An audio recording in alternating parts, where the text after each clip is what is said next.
ఒక మంత్రి గారు ఉత్సాహతలేదు అంటారు, ఇంకో మంత్రి గారు మీడియా వాళ్ళని పట్టుకుని ఇట్లా అంటారు, రకరకాలుగా నడుస్తూ ఉంది.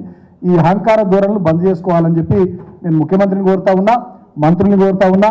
నేను మొన్న కూడా నినాకమన్న ఇదే సమావేశంలో నేను అడిగితే ఒక ఎమ్మెల్యే నన్ను పట్టుకొని ఓ టీవీ ఛానల్ డిస్కషన్లో ఆయనకు సిగ్గు లేదా సుమన్కు అన్నాడు. సరే, నాకు సిగ్గుందా లేదా అనేది ప్రజలు నిర్ణయిస్తారు.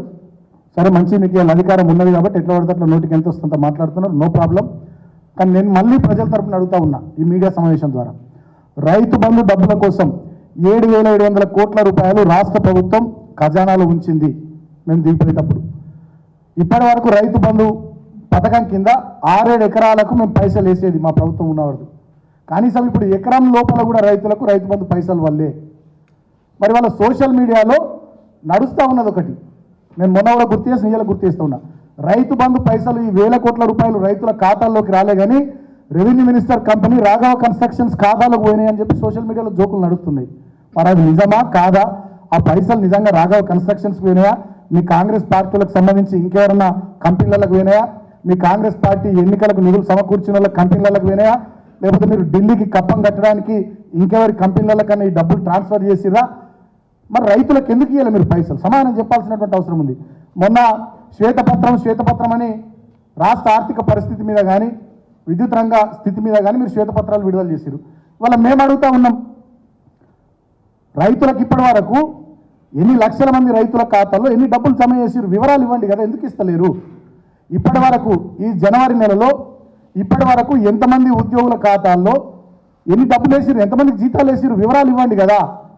మీ ప్రభుత్వం వచ్చిన తర్వాత వివిధ పథకాల లబ్ధిదారులకు ఎంతమందికి ఎన్ని డబ్బులు వాళ్ళ ఖాతాల్లో జమ చేసిర్రు ఆ వివరాలు ఇవ్వండి కదా.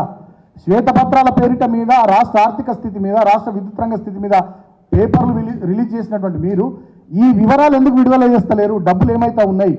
మొన్ననే 1600 కోట్ల అప్పులు తెచ్చిరని కూడా వార్తలు చూసినాం. ఇంకా కొన్ని అప్పుల కోసం ఆర్బీఐకి ఇండెంట్ పెట్టిరని చెప్పి వార్తలు చూస్తూ ఉన్నాం. డబ్బులన్నీ ఎట్టిపోతూ ఉన్నాయి, ఏమైతే ఉన్నాయి, ఏం జరుగుతూ ఉంది? కాబట్టి ఈ విషయాల మీద రాష్ట్ర ప్రభుత్వం స్పందించాలి. ప్రజలు ఆశగా ఎదురు చూస్తూ ఉన్నారు. మొన్న కూడా మేము డిమాండ్ చేస్తున్నాం, మళ్ళీ డిమాండ్ చేస్తూ ఉన్నాం. గత ప్రభుత్వ పథకాల కార్యక్రమాలు ప్రొసీడింగ్ ఇచ్చినటువంటి వాటిని రద్దు చేయడం కూడా దుర్మార్గం.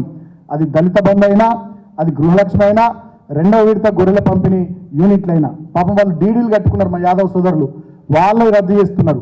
అదేవిధంగా దళిత బంధు పథకం కింద దళిత సోదరులకు ప్రొసీడింగ్స్ ఇచ్చినాం. నియోజకవర్గానికి 1100 చొప్పున కొన్ని నియోజకవర్గాలు ఇచ్చినాం. వాటిని బ్యాంకు ఖాతాల్లో 10 లక్షల చొప్పున పడ్డాయి.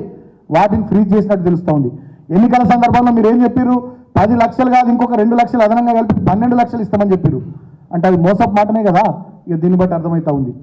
గృహలక్ష్మి పథకానికి సంబంధించి నియోజకవర్గానికి 3000 ఇళ్ళ చొప్పున ఇచ్చినాం. కొన్ని నియోజకవర్గాలు ఇవ్వాలి, కొన్ని నియోజకవర్గాలు ప్రొసీడింగ్ కాపీలు ఇచ్చినాం. వాళ్లకు దాన్ని కంటిన్యూ చేస్తూ మీరు అంటున్నటువంటి ఇందిరమ్మ ఇళ్ళని కూడా ఇవ్వండి, ఎవరద్దన్నారు? కానీ ఆన్గోయింగ్ స్కీమ్స్, ఆల్రెడీ డెలివర్ అయినటువంటి స్కీమ్స్ వచ్చినటువంటి డబ్బుల్ని నిలుపుదల చేయడం నిజంగా ఇది కక్ష సాధింపు చర్య తప్ప ఇంకోటి కాదు. నేను మళ్ళీ కోరుతా ఉన్న మీడియా ద్వారా కాంగ్రెస్ పార్టీ ప్రభుత్వానికి విజ్ఞప్తి చేస్తూ ఉన్నా, కక్ష సాధింపు చర్యలు మానుకోండి, బురజల్లే కార్యక్రమాలు మానుకోండి. ప్రజలకు మీరు ఇచ్చినటువంటి మాటను నిలబెట్టుకునే ప్రయత్నం చేయండి. ఫిబ్రవరి నెలాఖరులో మళ్ళీ ఎంసీసీ రాబోతూ ఉందంటున్నారు, లోక్సభ ఎన్నికల నోటిఫికేషన్ రాబోతూ ఉందంటున్నారు. మళ్ళా దాని పేరు మీద మీరు 6 గ్యారంటీలు 420 పథకాల అమలును మళ్ళీ ఒక 3-4 నెలలు వాయిదా వేసే ప్రయత్నాలు చేయకండి. మీకు విషయం తెలుసు, అర్థమవుతుంది. ఢిల్లీలో కూడా మీ అధిష్టానం ఉన్నది, ఏం జరుగుతుందో మీకు తెలుసు. కాబట్టి వీలైనంత తొందరలో మీరు ఇచ్చినటువంటి హామీలు నిలబెట్టుకునే ప్రయత్నం చేయండి.